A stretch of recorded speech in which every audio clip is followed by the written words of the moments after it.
बिस्मिल्लाहिर्रहमानिर्रहीम viewers, welcome back to the course online earning with Google AdSense.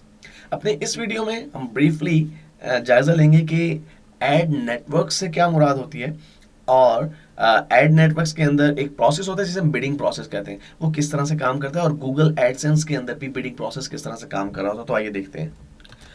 तो simply speaking हम कह सकते हैं कि एक एड नेटवर्क से मुराद एक ऐसा सिस्टम है, ऐसा नेटवर्क है जिसमें दो पार्टीज इन्वॉल्व होती हैं। नंबर वन, पब्लिशर्स, और नंबर टू, एडवर्टाइजर्स।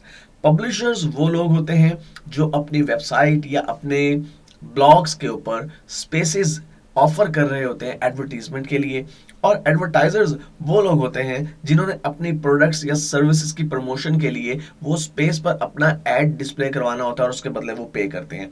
तो होपफुली आपको समझ आ चुका होगा कि गूगल एडसेंस एक्चुअली कॉम्बिनेशन है बहुत से एड नेटवर्क्स का। अब एड नेटवर्क्स के अंदर जाहिर सी बात है कि एक ऐसा इन्वायरमेंट बन गया है, बहुत सारे लोग चाहते हैं कि हमारी एड्स जो है वो मुख्तलिफ वेबसाइट्स के ऊपर डिस्प्ले हो। हम अब जब मैं लेटर ऑन ऐसे एडवर्टाइजर्स की बात करूंगा, ऐसे लोगों की बात करूं जो अपनी एड्स डिस्प्ले करवाना चाहते हैं, तो मैं एडवर्टाइजर की टर्म यूज करूंगा। और पब्लिशर से मुराद वो लोग होंगे जिनकी वेबसाइट के ऊपर वो एड्स डिस्प्ले करवाई जाती हैं। ओके, तो अब बहुत से लोग इंटरेस्टेड होते हैं कि हमारी जो एड्स हैं वो डिस्प्ले करवाई जाए मुख्तलिफ वेबसाइट्स के ऊपर, यानी एडवर्टाइजर्स बहुत से होते हैं, इसी तरह पब्लिशर्स भी बहुत से होते हैं। अब एक्चुअली बैक एंड पे एक बिडिंग प्रोसेस चल रहा होता है और उस बिडिंग प्रोसेस को अंडरस्टैंड करना बहुत जरूरी है। एक्चुअली होता क्या है, फॉर एग्जाम्पल एक शख्स है, वो प्रिंटर सेल आउट करता है और वो प्रिंटर सेल आउट करने के लिए वो गूगल एनालिटिक्स के टूल में जाके देखता है कि laser printers on economical rates, इस की फ्रेज की सर्च कितनी है। फर्ज किया उसने, जब सर्च किया तो उसे पता चला कि ये कीवर्ड या की फ्रेज काफ़ी मरतबा सर्च होता है। अब वो चाहता है कि जब कभी गूगल में ये कीवर्ड सर्च किया जाए कि laser printers on economical prices, तो मेरी वेबसाइट जो है उसका एड डिफरेंट वेबसाइट्स के ऊपर जो है वो शो होना चाहिए। उसके लिए वो एक बिड लगा देता है। फॉर एग्जांपल वो ये कहता है कि मैं $1.50 पे करूंगा पर क्लिक अगर मेरी एड को वेबसाइट्स पर डिस्प्ले किया जाएगा और मेरी एड्स पर क्लिक किया जाएगा, तो मैं $1.50 पे करने के लिए एग्री हूं। अब एक और शख्स आता है, वो भी प्रिंटर्स के लिए ही अपनी एड्स डिस्प्ले करवाना चाहता है या किसी लेट से किसी और चीज़ के लिए अपनी एड डिस्प्ले करवाना चाहता है, लेकिन उसके कीवर्ड्स जो हैं वो मिलते जुलते हैं। तो अब हम अज्यूम करते हैं कि सेकंड पार्टी भी प्रिंटर्स ही सेल करना चाहती है, उसका भी प्रिंटर्स की जो है बिजनेस है, तो वो भी एक कीवर्ड सेलेक्ट करते हैं और लेट्स से कि वो वही कीवर्ड सेलेक्ट कर लेते हैं कि economical laser printers on economical prices. अब उसके लिए वो इंटरेस्टेड है कि जब मेरी जो एड है वो मुख्तलिफ वेबसाइट्स के ऊपर डिस्प्ले होनी चाहिए और इस कीवर्ड के ऊपर जब लोग सर्च करके जब वेबसाइट्स के ऊपर जाएं तो मेरी एड जो है डिस्प्ले होनी चाहिए वहां पे, और मैं उसके क्लिकिंग के लिए पर क्लिक $0.75 पे करने के लिए तैयार हूं। तो एक्चुअली जो आपके एडवर्टाइजर्स हैं वो बिड करते हैं, वो बोली देते हैं एक कीवर्ड के एक एड के बदले, और गूगल के पास वो सारी बिड्स जमा होती हैं और जो शख्स हाईएस्ट बिड देता है उस शख्स की एडवर्टाइजमेंट जो है मुख्तलिफ वेबसाइट्स के ऊपर डिस्प्ले होना शुरू हो जाती है। इट मीन्स कि गूगल की कोशिश होती है कि जो पब्लिशर है उसका रेवेन्यू मैक्सिमाइज हो, उसको ज़्यादा से ज़्यादा प्रॉफिट मिले।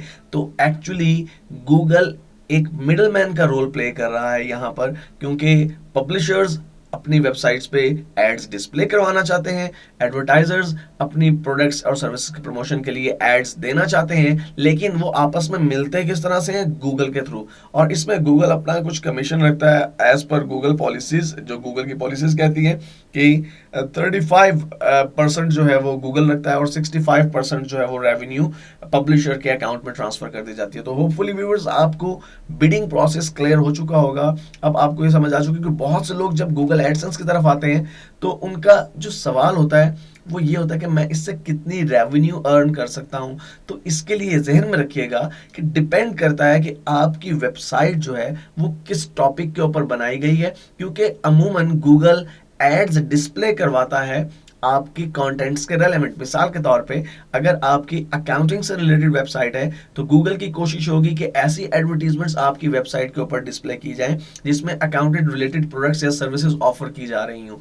अब ये डिपेंड करता है कि अकाउंटिंग रिलेटेड जो आपकी एड्स हैं उसकी बिडिंग किस लेवल पे चल रही है। अगर हाई बिड्स लग रही हैं, इन दैट केस आपकी रेवेन्यू ज्यादा हो सकती है थोड़े क्लिक्स में भी। लेकिन अगर लोअर बिड्स चल रही हैं, इन दैट केस जाहिर सी बात है कि आपकी बिड्स जो है वो लो होने की वजह से आपकी रेवेन्यू पे भी इम्पैक्ट पड़ेगा।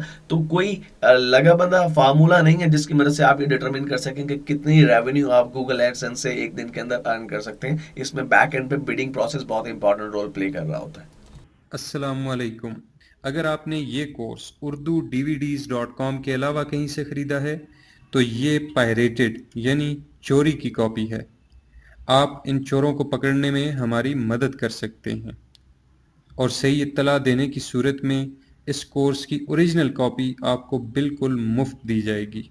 हमारे कोर्सेज गैर कानूनी तौर पर फ़रोख्त करने वाले लोगों के बारे में इत्तला देने के लिए आप हमारे फ़ोन नंबर्स पर राब्ता कर सकते हैं जो आपको स्क्रीन पर नज़र आ रहे हैं। आपका नाम मुकम्मल सीगा-ए-राज में रखा जाएगा। शुक्रिया।